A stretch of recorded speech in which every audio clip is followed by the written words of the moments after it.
राधे राधे दोस्तों, हमारे चैनल में आप सभी का स्वागत है। दोस्तों, आप सभी जानते हैं कि 25 जुलाई 2026 को देवशयनी एकादशी व्रत का पर्व है। चलिए उसी के शुभ अवसर पर हम कथा सुनते हैं। दोस्तों, एक बार धर्मराज युधिष्ठिर ने कहा, हे केशव, आषाढ़ शुक्ल एकादशी का क्या नाम है? इस व्रत के करने की क्या विधि है और किस देवता का पूजन किया जाता है?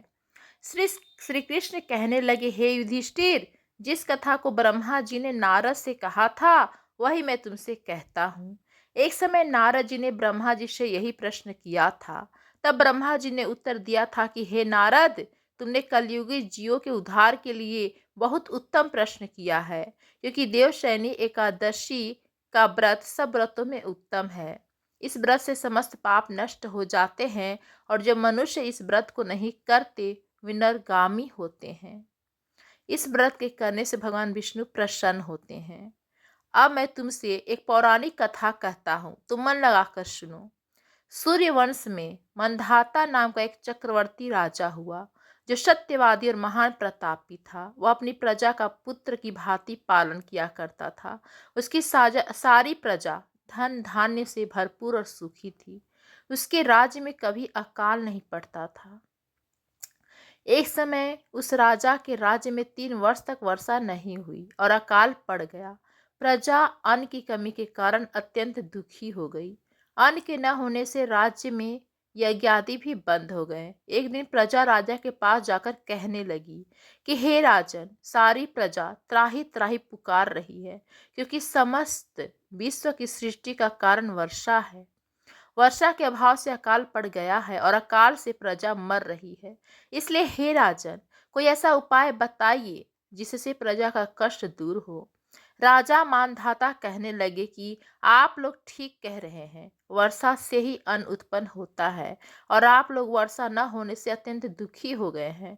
मैं आप लोगों के दुखों को समझता हूँ। ऐसा कहकर राजा कुछ सेना साथ लेकर वन की तरफ चल दिए।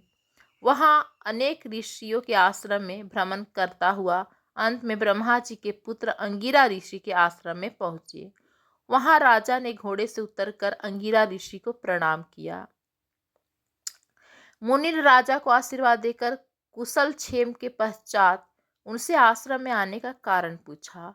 राजा ने हाथ जोड़कर विनीत भाव से कहा कि हे भगवान, सब प्रकार से धर्म पालन करने पर भी मेरे राज्य में अकाल पड़ गया है। इससे प्रजा अत्यंत दुखी है। राजा के पापों के प्रभाव से ही प्रजा को कष्ट होता है। ऐसा शास्त्र में कहा है। जब मैं धर्मानुसार राज्य करता हूँ तो मेरे राज्य में अकाल कैसे पड़ गया, इसके कारण का पता मुझको अभी तक नहीं चल सका। अब मैं आपके पास इसी संदेश को निर्वित कराने के लिए आया हूँ। कृपया करके मेरे इस संदेश को दूर कीजिए, साथ ही प्रजा के कष्ट को दूर करने का कोई उपाय बताइए। इतनी बात सुनकर ऋषि कहने लगे कि हे राजन, यह सतयुग सब युगों में उत्तम है। इसमें धर्म को चारों चरण सम्मिलित है, अर्थात इस युग में धर्म की सबसे अधिक उन्नति है। लोग ब्रह्मा की उपासना करते हैं और केवल ब्राह्मणों को ही वेद पढ़ने का अधिकार है। ब्राह्मण ही तपस्या करने का अधिकार रख सकते हैं, परंतु आपके राज्य में एक शूद्र तपस्या कर रहा है। इसी दोष के कारण आपके राज्य में वर्षा नहीं हो रहा है। इसलिए यदि आप प्रजा का भला चाहते हो तो उस शूद्र का वध कर दो।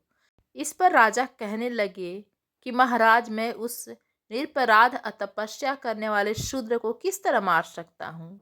आप इस दोष से छूटने का कोई दूसरा उपाय बताइए।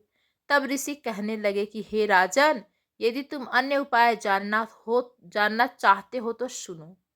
आषाढ़ मास के शुक्ल पक्ष की देवशयनी एकादशी का विधि पूर्वक व्रत करो। व्रत के प्रभाव से तुम्हारे राज्य में वर्षा होगी और प्रजा सुख प्राप्त करेगी, क्योंकि इस एकादशी का व्रत सब सिद्धियों को देने वाला है और समस्त उपद्रवों को नाश करने वाला है। इस एकादशी का व्रत तुम प्रजा, सेवक तथा मंत्रियों सहित करो। मुनि के इस वचन को सुनकर राजा अपने नगर को वापस आया और उसने विधि पूर्वक देवशयनी एकादशी का व्रत किया। उस व्रत के प्रभाव से वर्षा हुई और प्रजा को सुख पहुंचा। अतः इस मास की एकादशी का व्रत सब मनुष्यों को करना चाहिए। यह व्रत इस लोक में भोग और परलोक में मुक्ति देने वाला होता है। इस कथा को सुनने से मनुष्य के सारे कष्ट नष्ट हो जाते हैं। दोस्तों, कैसी लगी आप सभी को देवशयनी एकादशी व्रत की कथा? कमेंट्स करके जरूर बताइए। धन्यवाद।